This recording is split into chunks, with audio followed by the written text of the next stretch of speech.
Hey, one of my favorite vehicles that I sell now is one of the most cost efficient or room size. I want to say the number one car that the Queen sells is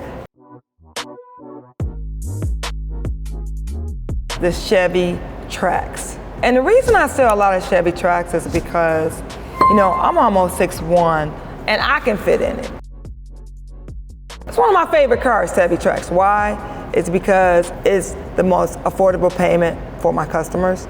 It's roomy, it's comfortable, it comes with remote start. You got the push button on some of the Chevy Trax, and then you got some of them that use the key.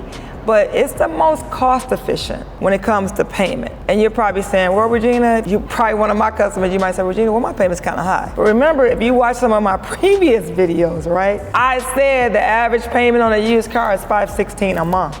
And if you buy a new car, the average payment, it might sway between $700 and $800 a month. But it also may depend on whether you have negative equity. And that's another conversation, we're talking about negative equity. But the purpose of the video, I just want to let you know my number one car is the Chevy Trax. That's the go-to for the Queen.